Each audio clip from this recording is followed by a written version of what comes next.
And so we are not ones to say yes or no or do or don't. Okay? But when we look at religion, it is about our faith. It's about what we believe, how we worship. That's a brain belief. That's what religion is. So with this exercise, what I want you to do is I want you to look at religion as it is. Religion at the base of it. Think about it. Think about what religion means to you. Your religion, your faith, your belief. What does it mean to you? Now, as you're doing that, see, we're going to tie in intimacy. How are we going to get to what we want? And then what we want to do is break down all the walls that we've allowed for our religion to keep us from moving forward when it comes to intimacy. Because if we take lessons that we learn about certain behaviors that we're supposed to do or not supposed to do outside of committed relationships, okay? But we take those behaviors into our committed relationships. Most women never separate them. So certain perceived ideas that they have about intimacy, about sex in particular, they do not separate them from being single to our marriages, into our committed relationships, and we don't do them either. We don't share those desires with our mate. So now it's like everybody's just, okay, what we did. Don't get any videos. Yeah. Don't get those books. Yes. Amen. No. And that is it. Boom. You just hit it on the head. We've been brought up to believe that the adult stores, the adult books, the adult movies are so bad. Don't do that. Don't do that. But regardless of whatever religion you participate in, it doesn't matter. They all teach that the bedroom for a man and wife is sacred. So that means, in my understanding, some people may disagree, and that is fine. But in my understanding, what that tells me is that I am supposed to be able to experience everything that I can humanly possibly experience with my mate. Because God said so. But somehow we, as women, we have lost that. We've detached from it. We don't take the time to take care of ourselves because we're always running, trying to take care of everybody else. So we're never ready. We're always tired. Okay, hurry up now. We don't talk. We don't explain. Not even to ourselves. So that's why I always say intimacy. Into me, I say I want to see me. I want to know what's going on with me. Then I can share that with you. Then when you're in that sacred space with your mate, there is no limit, as it shouldn't be. So now with the religion, we looked at what it means for yourself or with others.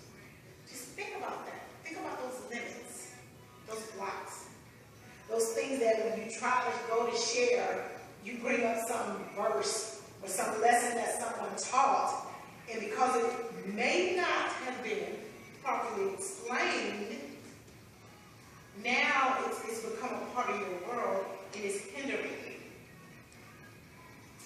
So think about that. You have any thoughts? What do you think? Name one. What's your religion that you think is that's blocking you when it comes to intimacy? A possible intimate position. position, we mean physical position. Intimate position. Okay. Between two individuals. Okay. Okay. So now we know, so you write that down, so you know that that's something that you need to dig a little deeper into, and to see why, or how did that piece, how did your religion begin to make you think that way? You know, because then, once you recognize it, then you can change it. Okay? So that's what we want to do. We want to, as we move through these little pieces, we want to write them down, so that we can go back and create a plan on how to change it.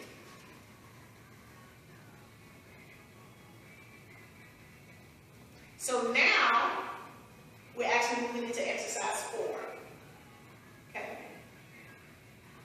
Now I want you to prepare yourself, prepare your mind, because this is where you get ready to really start to expand.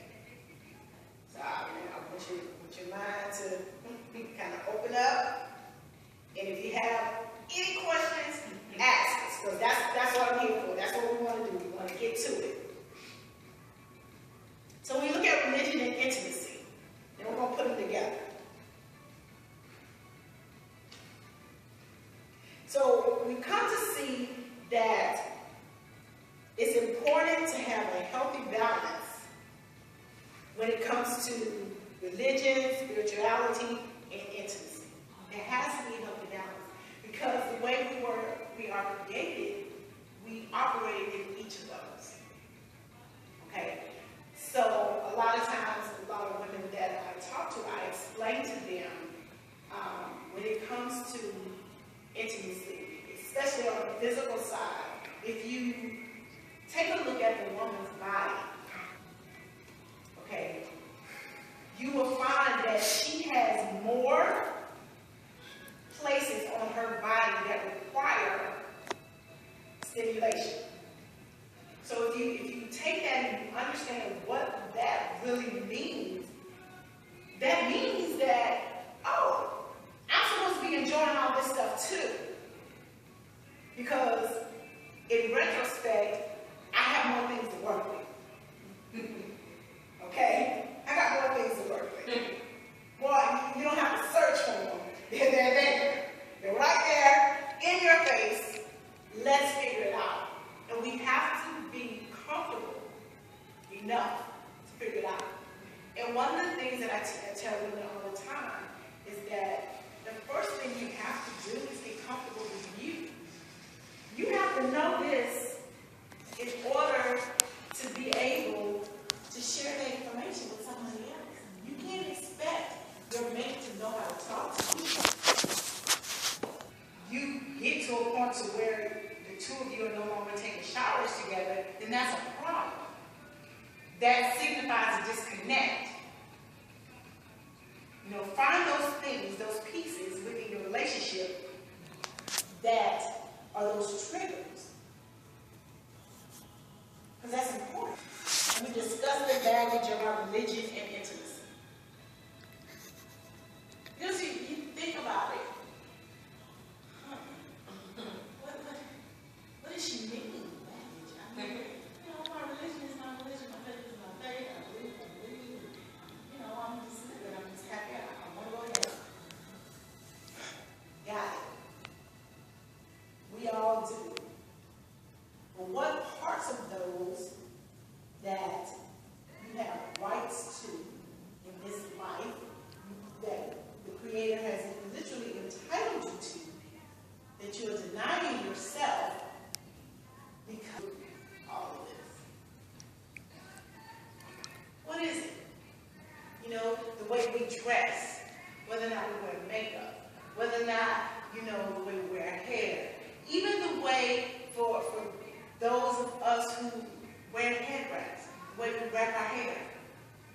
You know, some people are uncomfortable with wearing something big and beautiful when it comes to a head wrap. It just needs to be tucked in and stuff. Because they think that that's how the religion says that it's supposed to be. You know, or if I'm required to wear a long skirt which is fine. But that doesn't mean the long skirt has to be dirty on the bottom and old. It doesn't mean that at all. If you check your history, all the major players as it pertains to women, all the major players, those women were beasts when it came to taking care of this body. They were beasts. They took their milk baths. They made sure that they had the best of oils. They made sure that they took the time to use those things. We need to get back to that.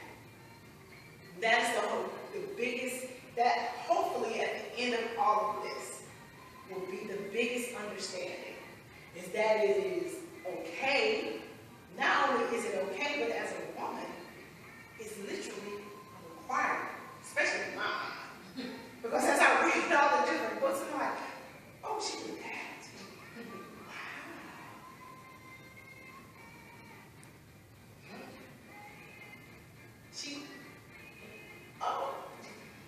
You can do that? Yes, you can. Check. You don't have to just take what I say. Check the history. Check the books you pick up. Check them. So think about that. Think about that. And also, this piece, we also want to bring out with knowing how intimacy relates to our religion, relates to spirituality, physical. As we pull those together, we pull out the baggage so that we can flow freely through all of those. That's what we want to do. We want to pull out the baggage so we can move freely through those.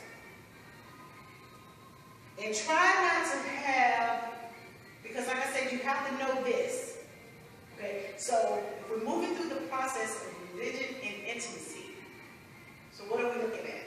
We're looking at how to keep ourselves balanced in our faith and balanced when it comes to intimacy. And as we go along, we'll go through all the different levels, the different types, as they pertain to different pieces of relationships. We'll cover that. But as I keep saying over, if you listen, you hear me say over and over, we have to know this. And a lot of women are always asking, well, what do you mean know this? Well, you have to know what it feels like, what is required. You know, you can, if you want to use an extreme example, do you like being pinched? Do you like being rubbed? Okay? Do you like someone messing with your ear? What does that do?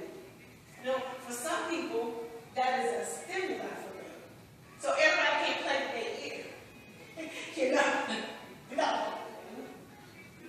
not in that space, right? You're not allowed.